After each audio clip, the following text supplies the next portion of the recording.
let's just ask the questions briefly, and then, yeah.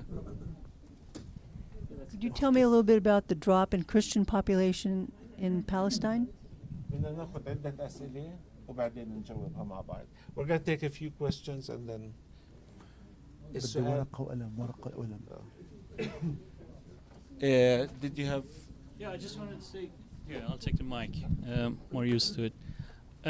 Thank you very much for coming here tonight. But here's the thing. The American population, mostly Christian, are defenders of the Jewish state.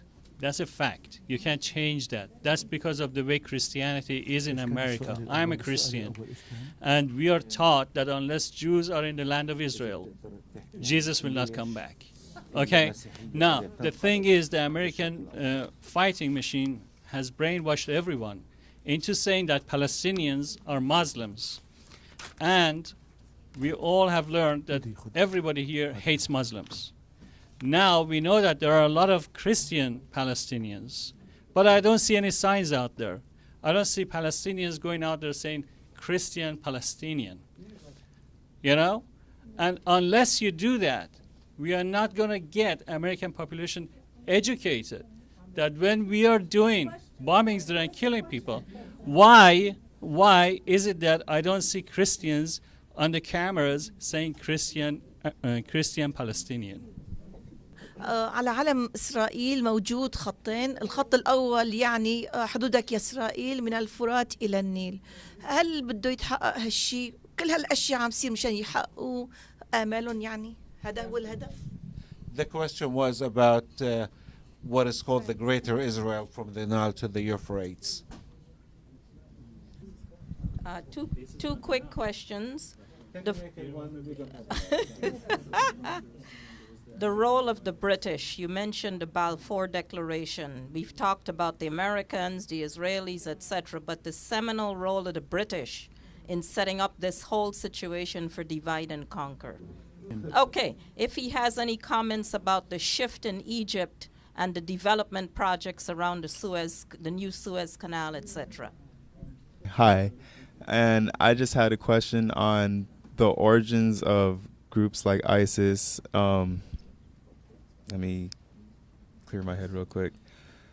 You mentioned that that the U.S. originally funded weapons for them. So I want to know, like, is their ideologies also U.S. imported as well? Like, are they just like almost like a proxy instrument?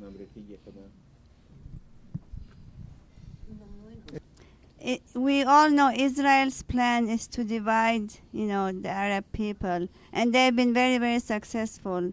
And I'm really shocked and sad to see that the Palestinian movement here is divided about Syria. And if they don't realize what Israel is doing, then they are helping Israel. So hopefully your visit will wake up some Palestinians. The question is that how can you make people realize that this is Israel, helping us divide, in the Arab community? How can we make them realize this is Israel's job? Thank you. Thank you. جاهزون؟ يعني أولا المسيحية في المنطقة العربية تعرضت لانتكاسة كبيرة عام 1948 عندما كانت نكبة الشعب الفلسطيني التي نكبت كل الشعب الفلسطيني مسيحيين ومسلمين، ولم تميز بين مسلم ومسيحي أو بين كنيسة ومسجد أو بين قرية مسيحية أو قرية إسلامية. It was in 1948 that Christianity, as the question was asked, had the biggest setback in the modern times, and that was the creation of the State of Israel. Because Israel, when it was created, went through so many villages and started evacuating people and taking them out of their homes, and in many cases committing massacres. And many of these villages were also Christian villages, And that was when this fight against, let's call the Christian population started. وتهجير المسيحيين من فلسطين لم يتوقف منذ عام 48 وحتى 67 وحتى الآن، وهجرة المسيحيين متواصلة بسبب الأوضاع السياسية وبسبب الأوضاع الاقتصادية والحياتية التي يعاني منها الشعب الفلسطيني في ظل الاحتلال. And much of it is forced migration of the Palestinians has not stopped in 1948. It went on to 1967 and it's going on now as we speak. قبل 48 كانت نسبة المسيحيين في فلسطين التاريخية 25%. اليوم نسبة المسيحيين في فلسطين هي 1% فقط. In 1948, the percentage of Christians in Palestine was 25%. Today, 1%. 1%. وقد ترك المسيحيون بلادهم وهجروا أو هاجروا بسبب الأوضاع الاقتصادية والحياتية الصعبة. And many people left or they had to leave. They were made to leave because it's a tough life over there. It's tough to find a job and to have a place to live. ولكن من بقي من المسيحيين داخل فلسطين هو متمسك بإيمانه، متمسك بتراثه الروحي، وفي نفس الوقت متمسك بهويته العربية الفلسطينية. And those Christians in Palestine today are hanging on to their faith and hanging on to their Arab nationality and Palestinian nationality and are not willing to give that up.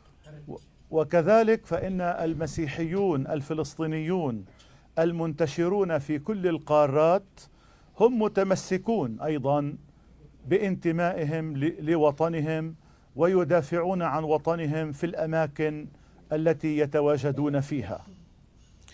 And all of those Christians throughout the Middle East are also doing the same and hanging on to their country, to their faith and national identity at the same time. الدعاية الإسرائيلية اليوم في فلسطين تنصب على المسيحيين بهدف تسميم عقولهم وبسبب التأثير عليهم، وإسرائيل تستغل داعش وما تقوم به داعش في سوريا والعراق لكي تقول للمسيحيين الفلسطينيين انظروا ماذا يفعل بكم هؤلاء.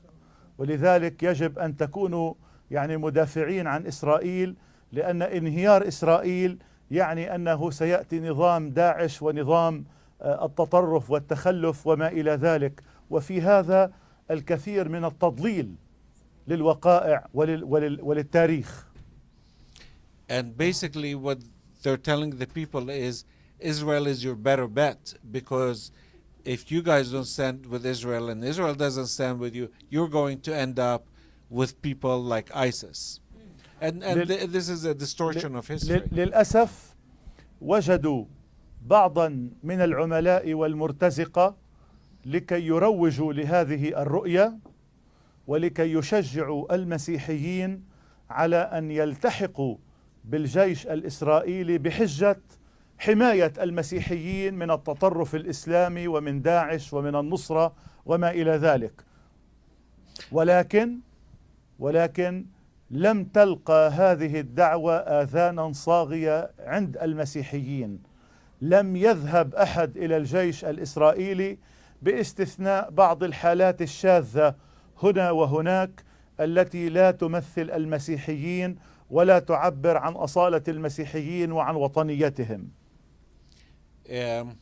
Israel has been, as was said before, trying to get the Christians to join the Israeli army. And basically they're telling them, you better come and join us, because if we lose and if we fall apart, you're going to end up with ISIS. And you know that ISIS is worse than we are. And the vast majority of Christians have just kind of, they didn't even bother responding to that. It's like so ridiculous. They didn't even bother to respond. But you know what? In every society, you're going to find a handful of people who said, yeah, maybe that's a good idea. قبل أيام سألني أحد الصحفيين سؤالا: يا سيادة المطران، وأنت الذي تهاجم المشروع الصهيوني والمشروع الإسرائيلي، ألا تخاف من أن يذهب هذا المشروع ويأتي مكانه مشروع داعش والنصرة؟ فقلت له: لا نريد لا مشروع الحركة الصهيونية ولا مشروع داعش، وإنما نريد دولة فلسطينية مستقلة عاصمتها القدس، دولة مدنية ديمقراطية ليست على المقاس الإسرائيلي وليست على المقاس الداعشي.